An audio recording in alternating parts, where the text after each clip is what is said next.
Report, Vance. Thorne's voice, unnervingly smooth, resonated through the bridge. The timbre was subtly wrong, the cadence too measured, the intonation alien. He stood straighter, his shoulders squared, a predatory smile twisting his lips. Krell's hand instinctively tightened on his pulse rifle. Elias continued hammering at the diagnostic console, a guttural moan escaping his lips with each keystroke. Faces swam in the code-twisted, mocking visages that seemed to writhe just beyond his perception. "We're taking heavy fire, Commander. Shields at 30% and dropping. The temporal distortion is getting worse. They're using some kind of disruptor." Vance's voice crackled through the comms, laced with panic. "We need a jump sequence, Commander. Now." Thorne's smile widened. "Patience, Lieutenant. Everything is proceeding as planned."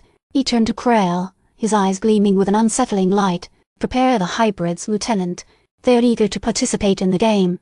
Krell's stoicism fractured. "Hybrids, Commander. But they're unstable. Their integration is irrelevant. They are instruments, tools. They will serve their purpose." Thorne's voice dripped with icy authority. He ignored Krell's hesitant objection, his gaze sweeping over the bridge, settling on Elias, who was now slumped over the console, sobbing uncontrollably. "Silence," Thorne commanded, the word echoing through the chamber.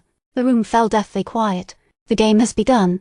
He walked to the viewport, staring out at the chaotic swirl of temporal energy that enveloped the Stardust.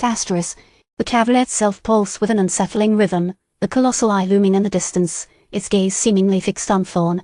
"They are waiting," Thorne murmured, more to himself than to anyone else. "They are eager to see how we play." Suddenly, the viewport shimmered, and a figure coalesced within the swirling chaos. It was one of the alien prisoners, but different.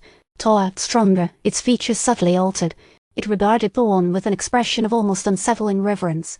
"We are honored to serve alongside you, Chosen One," the alien said, its voice a chorus of synthesized tones. Thorne nodded, his smile broadening. "Welcome, brother. Let the game begin." A klaxon blared, the ship shuddering violently as boarding alarms sounded. Vance's frantic voice returned to the comms. "Commander, they're on board. Multiple contacts, closing fast. We can't hold them." Thorne raised a hand, silencing Vance. "Let them come. They are part of the plan. They are part of the game." He turned to Krell, his eyes blazing with unnatural light. "Show them our welcome. Show them the strength of our alliance." Krell hesitated, his hand trembling on his pulse rifle. He looked at Thorne, at the unnerving conviction in his eyes, and a wave of cold dread washed over him. He knew, with chilling certainty, that something was terribly wrong. The commander he knew was gone, replaced by a puppet, a vessel for something ancient and malevolent. He swallowed hard, his throat dry. "Yes, Commander," he said, his voice barely a whisper. He turned and walked toward the boarding ramp, ready to face the enemy, but with a growing sense of despair. The Stardust shuddered again, the temporal distortion intensifying. The game had begun, and they were all pawns in a cosmic struggle far beyond their comprehension.